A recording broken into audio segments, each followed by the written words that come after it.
Today on Newsbytes, Iraq bans homosexuality, New Zealand partners with BlackRock on renewables, Biden's climate comments, Proterra bankruptcy, Hunter Biden foreign payments, and a flashback to a past Trump-Biden debate with the FBI as a cherry on top. All on today's Newsbytes.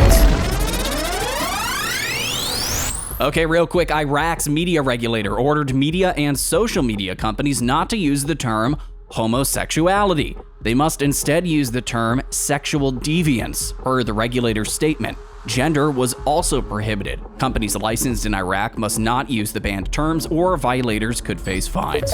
All right, here's the scoop. New Zealand's government is partnering with BlackRock to help reach 100% renewable electricity by 2030. A $1.2 billion fund will increase investments in wind, solar, batteries, and green hydrogen. Currently, New Zealand's grid runs on about 82% renewable energy, and the total estimated cost to fully decarbonize New Zealand's grid is $26 billion. Though some highlight that it will increase power prices with little environmental gain, the partnership aims to create intellectual property that will be commercialized globally. Okay, here we go. Check this out. Biden, after his visit to the Grand Canyon, was interviewed by a Weather Channel reporter. Here's what he had to say. How is the U.S. preparing the military? Well, we're preparing the military by trying to deal with the climate stuff. For example, many of the bases that have flooded, many of these massive floods, they've flooded out military bases in the Midwest and the South. That has a profound impact on readiness. And so what we have to do is change the way in which we generate energy. And that's the whole of it. And the military is doing their part. Are you prepared to declare a national emergency with respect to climate change? We've already done that. We've conserved more land. We've moved into, we've rejoined the Paris Climate Accord.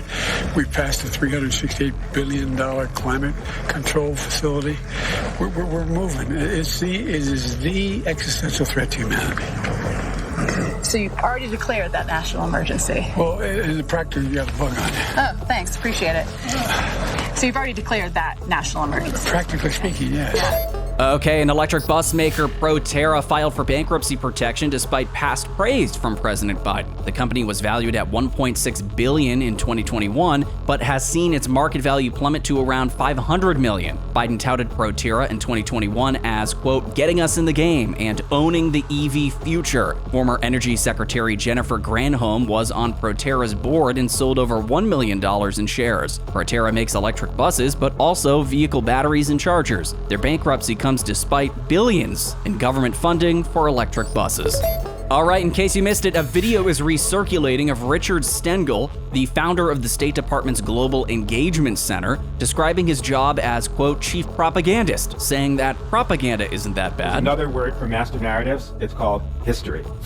Basically, every country creates their own narrative story. And you know, my old job at the State Department was what people used to joke as the chief propagandist job.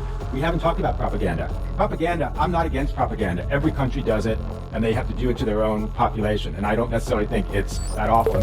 All right, and here's the latest. The House Oversight Committee released a memo outlining over $20 million in foreign payments to Hunter Biden from Russia, Kazakhstan, and Ukraine during Joe Biden's vice presidency. In 2014, a Russian oligarch sent $3.5 million to a Biden-linked shell company, and a Ukrainian oligarch put Biden and Archer on the board of Burisma, paying them each $1 million annually. He was paid millions by these foreign figures, who then met with Vice President Biden in D.C. Some House Republicans call for impeachment and are floating the idea, but Senate Leader McConnell warns the House that a Biden impeachment is not good for the country, despite overwhelming evidence.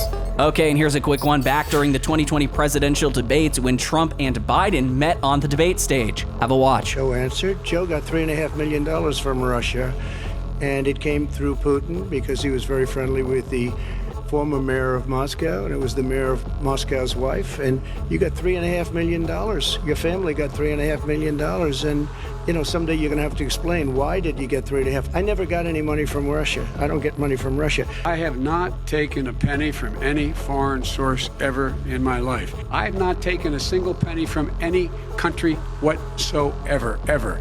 My son has not made money in terms of this thing about, what are you talking about, China. I have not had, the only guy made money from China is this guy.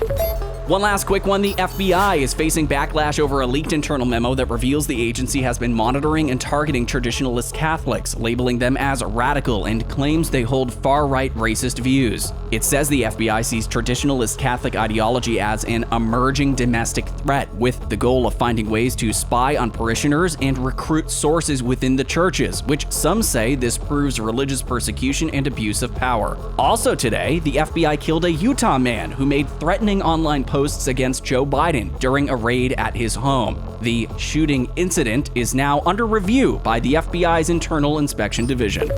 And finally, to wrap us up today, take a look at this clip. Do you know how hypocritical your comment is? I mean, just stop to think about it. How hypocritical it is. You're telling me that other people's kids are not my business? What makes you think so?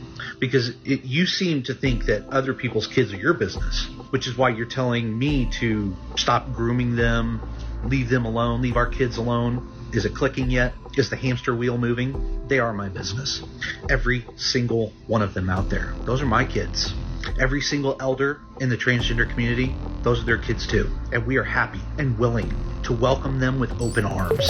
From speech regulation to green energy drives and bankruptcies, political controversies, and former campaign clashes, we covered today's notables. What's your top takeaway today? If you want to know more, all of today's stories are on our website at Disclose.tv. Like and subscribe for your daily news rundown. No fluff, just the facts. Leave your comments below and join us again tomorrow on Newsbytes.